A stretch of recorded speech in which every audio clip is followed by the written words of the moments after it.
Hello again, people. I've been sick these past couple days. Anyway, I'm getting off topic.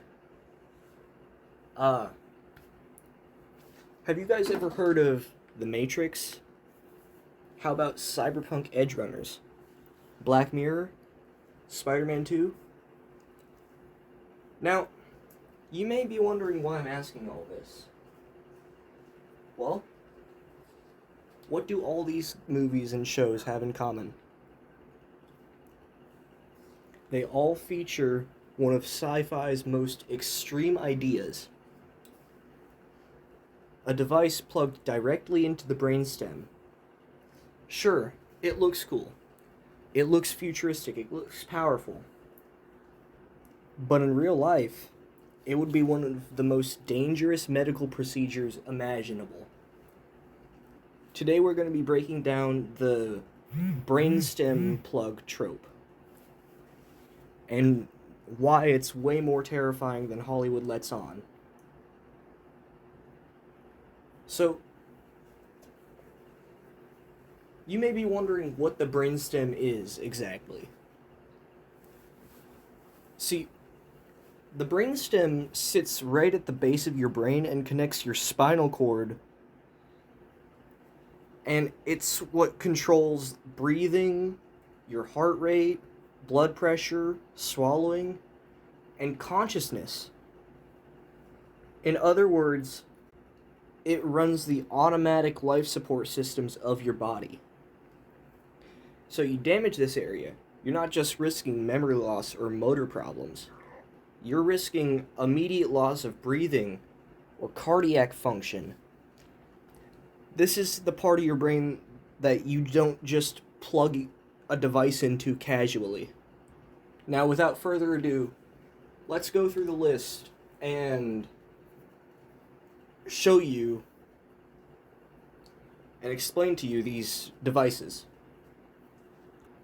So, first up, The Matrix from 1999. There's a device in The Matrix called the head jack. It's like right in the brainstem. And see, in The Matrix, humans have metallic ports implanted into the back of their heads. And then a sharp probe called a head jack slides into it, giving instant access to the brain. It's clean, it's precise, it's routine, but in all reality, repeatedly inserting a rigid metal spike near the brain stem would carry extreme risks. These risks include infection, because the brain is much more susceptible to bacteria than most parts. It's also prone to bleeding, because the brainstem is very dense with critical blood vessels. It could also cause nerve damage or respiratory failure. Even a millimeter off target in that region can be catastrophic. Neurosurgeons operate around the brainstem with microscopic precision. And even then, that's in a sterile surgical environment with imaging guidance. The Matrix makes it look like it's plugging into a USB cable. It's closer to performing life or death surgery every single time. So, and then we got Cyberpunk Edge Runners from 2022. And there's a device called a Sandevistan.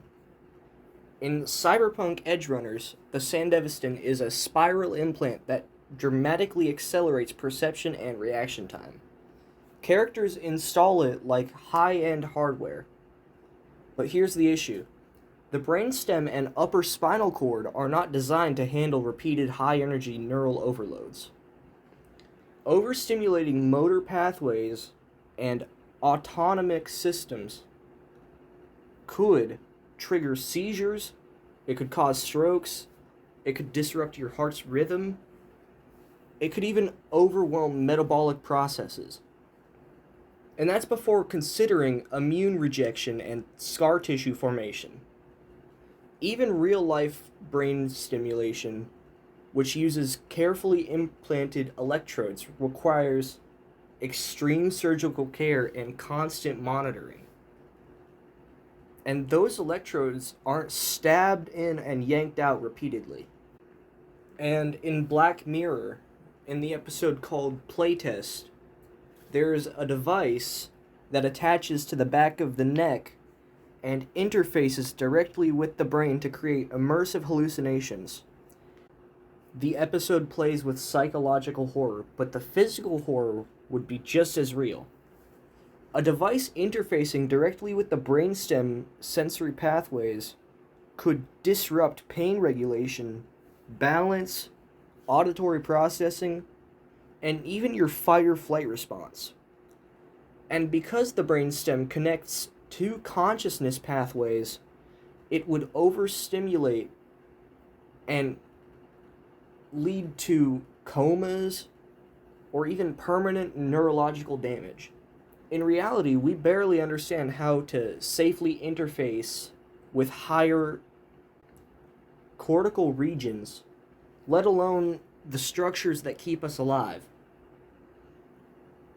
And then Upgrade from 2018, there's a device in it called STEM. In Upgrade, the AI chip STEM is implanted along the spine and takes over motor control. It's a cool concept, but it's terrifying anatomy. The motor tracts that carry movement commands pass through the brainstem. Any device that hijacks those signals would need precise mapping of nerve fibers, real-time regulation of electrical signals, protection from overheating, zero inflammatory response. Even tiny electrical misfires in that area could result in paralysis. Or worse, what if the AI glitches? That's not just a software bug, that's your breathing. And then Existence from 1999, the bioport. In Existence, characters install fleshy bioports at the base of their spine. They casually plug organic cables into open spinal interfaces. From a medical perspective, this would be a fucking nightmare. The spinal cord and the brainstem are surrounded by protective membranes and cerebrospinal fluid. Piercing that protective barrier repeatedly would massively increase the risk of meningitis, chronic inflammation, nerve scarring, loss of sensation or motor control. It could fuck with you so bad. Modern medicine goes to extreme lengths to avoid breaching these barriers, unless absolutely necessary. In Existence, it's a consumer product. And now, finally, one of the last and my personal favorites, because I love Spider-Man, Spider-Man 2 from 2004, Dr. Octopus's tentacles. They connect mechanical tentacles directly to Dr. Otto Octavius's nervous system. They interface through a spinal implant and override his higher reasoning when the inhibitor chip fails. Here's the real issue. The nervous system doesn't have a universal plug-and-play port. To control 4 extra limbs in real time, the device would need to read motor cortex output, interpret it correctly, send feedback signals, integrate sensory data, and avoid disrupting existing pathways. And all of this would have to happen without interfering with autonomic control. The more signals you introduce into your brainstem region, the higher the risk of destabilizing core life functions. So, in all reality, Doc Ock's real superpower in this film was surviving that surgery. So now let's get into why Hollywood loves this trope so much. Visually, the back of the head plug is powerful. It symbolizes total immersion, loss of control, technological transcendence, and direct mind-machine fusion. It dramatically raises the stakes. You're not just wearing tech, you're fused to it. But biologically, the brainstem is sacred ground. It is the one place where evolution does not tolerate mistakes. So what would be realistic instead? A real-world brain-computer interface wouldn't target the brainstem.